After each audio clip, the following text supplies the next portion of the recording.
Hello everyone, good morning সবাইকে। কেমন আছো তোমরা সবাই? আশা করছি সবাই খুব ভালো আছো আর আমরাও ভালো আছি। আমি 100 দিনের একটা মিনি ব্লগের চ্যালেঞ্জ নিয়েছিলাম, তো সেখানে আজকে ডে 12। কিছুদিন ধরেই আমার শরীরটা খুব খারাপ থাকায় ঘর বাড়ির অবস্থা খুবই খারাপ ছিল। তো আজকে ভাবলাম একটু ভালো করে ঘরগুলো পরিষ্কার করব। এখানে আমি প্রথমেই ঘুম থেকে উঠে বিছানাটা ভালো করে গুছিয়ে নিচ্ছিলাম। তারপর আমার হাজব্যান্ড বাজারে গেছিলো, সে ফোন করেছিল, তো তার সঙ্গে কথা বলে এখানে আমার বিছানাটা গোছানো কমপ্লিট হয়ে গেছে।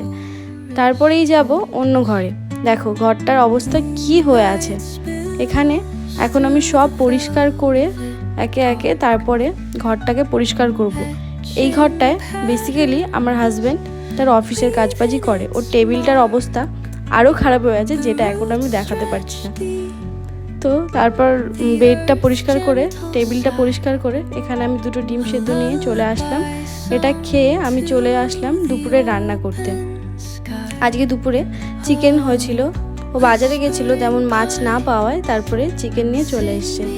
তারপর দুপুরে খাওয়া দাওয়ার পরে আমার একটা পার্সেল চলে এসছে, সেটাই আনতে গেছিলাম। পার্সেলটা নিয়ে